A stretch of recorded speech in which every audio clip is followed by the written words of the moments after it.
Hi, Tracy and Fitz. Sounds like you got what's going around. A bunch of my students have been sick the last couple of weeks, and my son was sick. Actually, my son's still kind of a little bit of a cough. My wife's sick now too. So I guess that's what happens when you don't get sick for 2.5 years. You catch everything. So anyway, this is your video lesson for today. There are 3 things I want to go over. If you have any questions at the end, or if something pops up during the week, do not hesitate to shoot me a message. I will be more than happy to answer when I get a free moment. The 3 things I want to talk about today are beginning preparations for the D major scale. Number 2 is Song of the Wind, just kind of reviewing some things with that. And then number 3, starting prep work for a May song. So, all right, let's go down the list. So first thing I want you guys to work on is that D major scale, and first thing we do is learn the open note D. So up until this point, we've only been doing the first 3 strings and only planting our thumb on the 5th. So now we're going to introduce the 4th string. The 4th string right here, so we have G, B, E like we've normally had. This time, see the string right here? This one's called D. D is in Doug. So you get your D string right here. That's when, oh, yeah, playing the other way. So this, so you first what you do is you place your thumb parachute on the 6th string. So normally it's been on the 5th string up until now. Now we're going to place that thumb on the 5th string, or sorry, 6th string, and we're going to take our pointer man, our index finger, and we're going to go play that note. And just introduce that to Fitz this week that string is called D. Have him bring his parachute up to 6, and then play like that. If you kept on 5 and doing this, you kind of like run into your rest stroke. We'll talk more later on about the angle of the hand in relation to the knuckle joints. That's not necessarily a conversation for today. I don't know, I'd much rather do that in person or if you're live with me. So the thumb on 6, and then index on D, and just introduce that note.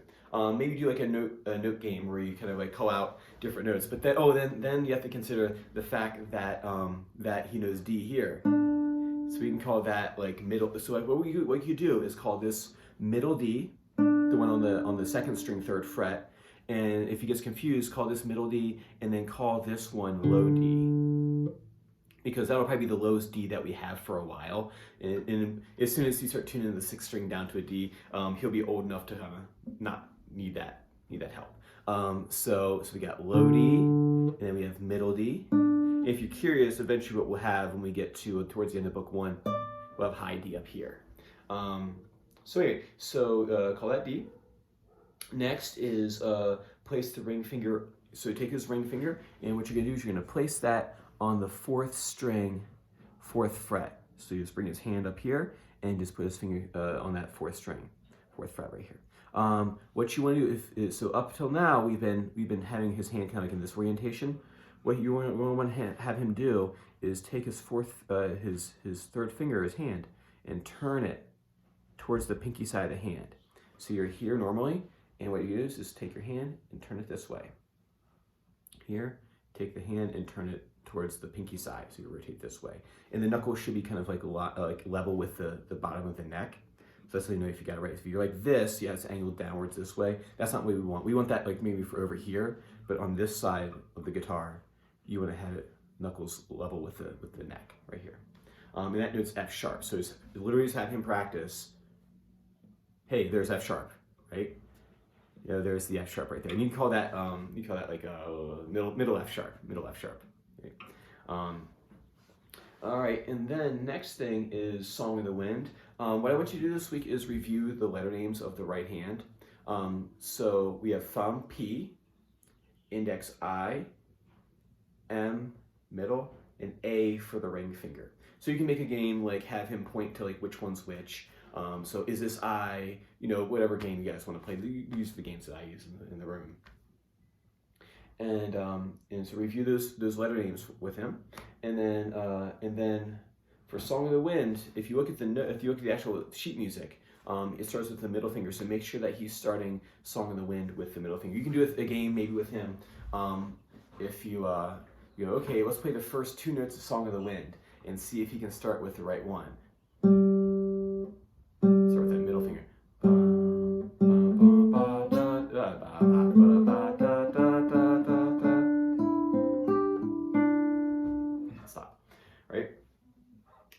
make sure that he's starting with that middle finger, make it a game. Isolate the first 2 notes and just see if he can start it off with the right finger, and just make a game out of it. And then lastly, number 3 is a prep from a song. What I want you to start listening to it. You probably already have already, so I'm not too concerned about that. So listen to it and then see if you can make up funny words for this one. This one can be tricky. That's why I want you to make up the lyrics. Is because I have one kid. There's a dot. It's a dotted rhythm at the beginning. Bum ba dum bum bum ba da dum. And some kids aren't used to that dot. So what they'll do is ba ba ba ba ba ba ba and play it all even. But it's bum ba bum bum. And so I think it helps if they listen to the recording and then make up funny words for it. I had one student. He was having trouble with the rhythm, and as soon as he started making up words, he was getting that dotted rhythm because his elephants are very tiny. I think is what he said. Elephants. So for him, that helped him remember that dotted rhythm. So I think it's really helpful for this one to make up some like funny words for it and make some funny lyrics. And then the third thing for the prep from a song, see if he can sing the melody. I guess that'll happen naturally as he's kind of making up funny words. So see if he can make up funny words and sing the melody for you. Okay, I think you might already be doing that, but let's make sure he does that this week. And then the last thing to work on with the prep from a song is pinky push-ups. So in May's song, here I'll play the first part.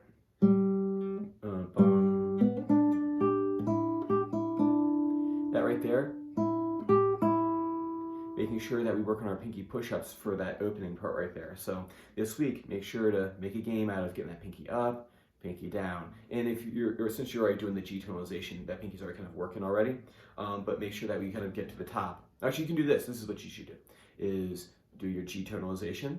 And when you get to the top right there, maybe do like roll the dice and see if you can do like a few pinky push-ups while these are down right here at the very top. So, and then a few pinky push-ups at the top. You can roll the dice to figure out how many to do. Watch, make sure it's going up and down slowly. Make sure we get a good mouse hole right here. All right. So work on those things for me. So awesome. If you want to send me back any video of him doing any of these things, or if you have any questions, feel free to shoot me a message. I'll be more than happy to answer. And I'll see you guys same time next time. Take care.